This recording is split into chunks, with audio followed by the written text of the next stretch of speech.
आपने एक बहुत ही टची चीज को पकड़ा है और उसकी एक कुछ हिस्ट्री है। मुझे उम्मीद है कि हमारे बहुत सारे पाकिस्तानी भाई बहन भी इस शो को देख रहे होंगे और उन्हें गुजरात के दंगों को लेकर के हमेशा वन साइडेड कहानी ही सुनाई गई है। तो मैं यहाँ पर कुछ मिथ्स को बर्स्ट करना चाहूंगा।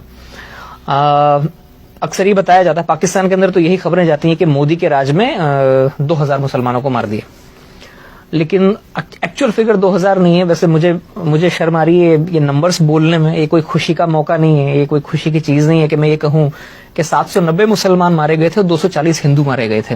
ये ज्वाइंट पार्लियामेंट्री कमेटी की रिपोर्ट थी जो कांग्रेस के राज में बाद में मनमोहन सिंह जी जब प्राइम मिनिस्टर थे तब टेबल हुई थी, और उस रिपोर्ट के ये फिगर्स हैं। 790 मुसलमान मरे, 240 हिंदू मरे। ये बहुत बदकिस्मत नंबर है, लेकिन ये फैक्ट्स हैं जो कांग्रेस के राज में आए थे।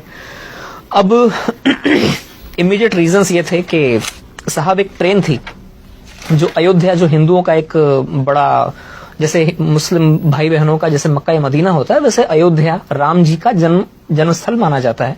वहां से तीर्थयात्रियों की एक ट्रेन अयोध्या से लौटी थी।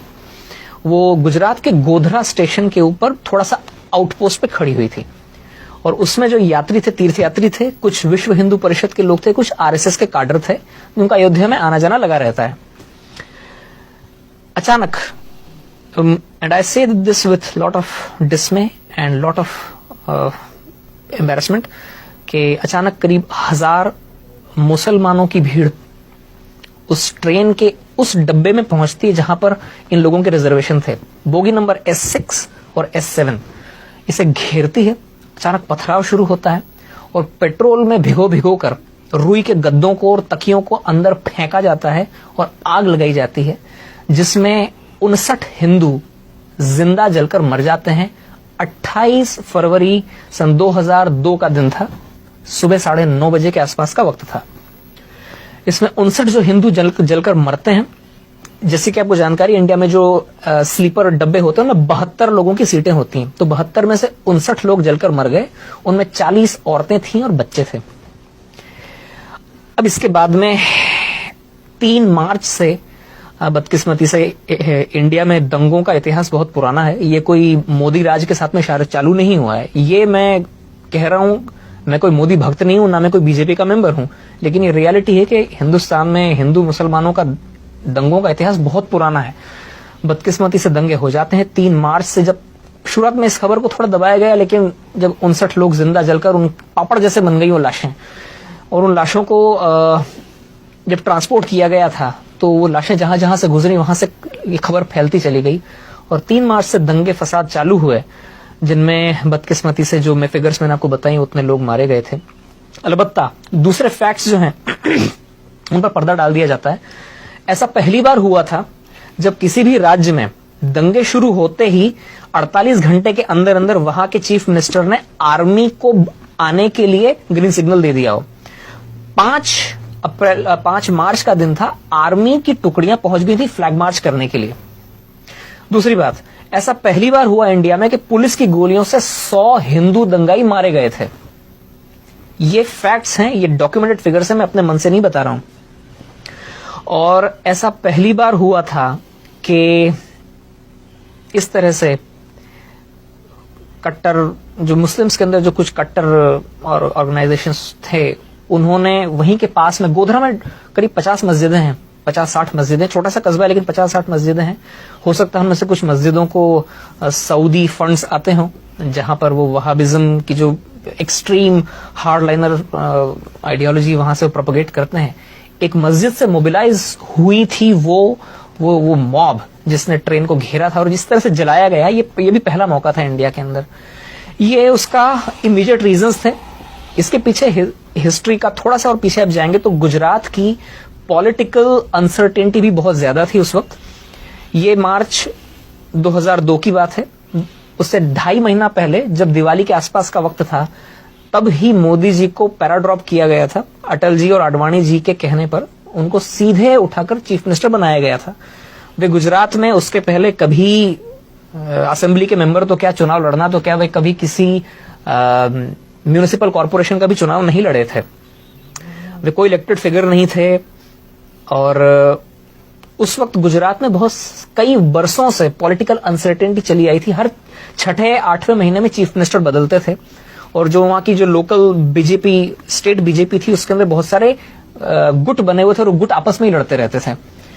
वो हालांकि बीजेपी मेजोरिटी में थी, लेकिन फिर भी कोई एक तगड़ा लीडर नहीं था। कांग्रेस बहुत होपलेस कंडीशन में थी, लेकिन फिर भी वो इस इनफाइटिंग को थोड़ा बढ़ाने की कोशिश करती थी।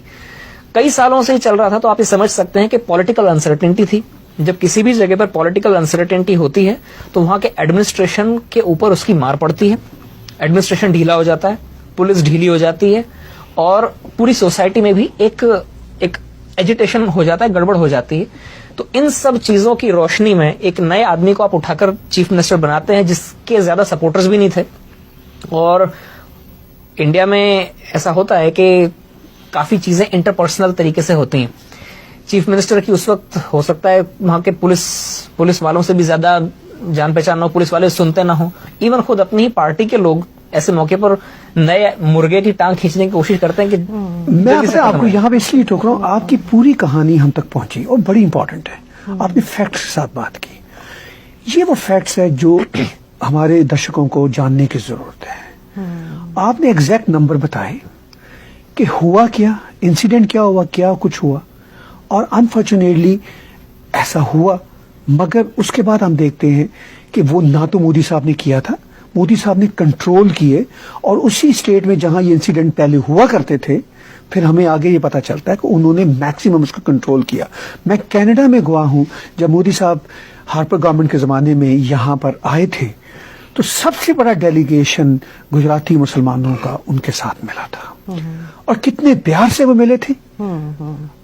मैं इस वक्त काश में रेडी होता तो मेरे पास वो वीडियो में दिखाता अपने दर्शकों को। ये तो वो फैक्ट है। अब देखिए, एक चीज और जोड़ना चाहूंगा इसमें कि उन दंगों के बाद मोदी जी, ये फैक्ट है जी, एक के बाद में 3 इलेक्शन जीते हैं, 5-5 साल। बिल्कुल ऐसा है। अगर उन्होंने दंगे करवाए होते जैसा कि लोग बोलते हैं, नहीं, वो तो एक सिस्टेमिक कैंपेन है ना उनके खिलाफ, डेमोनाइज करने की। तो गुजरात की जो पब्लिक है, इंडिया की सबसे ज्यादा एजुकेटेड पब्लिक में से मानी जाती है। वो इतनी बेवकूफ तो नहीं है कि किसी मास मर्डरर को एक के बाद में एक 3 इलेक्शन जिताएगी। और दूसरी बात यह है कि एक बार जब ये जम गए वहां पर, तो इतिहास साक्षी है, तारीख गवाह है कि उसके बाद में फिर गुजरात में कभी कोई दंगा नहीं हुआ जी। और ये बड़ी दिलचस्प बात है कि आज भी इस आदमी की तनकीद करने के लिए लोगों को कुछ और नहीं मिलता है तो 17 साल पीछे जाते हैं। राइट। मतलब 17 साल से ये आदमी लगातार या तो गुजरात का चीफ मिनिस्टर था या इंडिया का प्राइम मिनिस्टर था। इन 17 सालों के कालखंड में इस आदमी के खिलाफ बोलने के लिए किसी को कुछ नहीं मिल रहा है। मतलब तो वो ये जो 17 साल पीछे जाना पड़ता है लोगों को। अच्छा, ये बड़ी दिलचस्प बात है।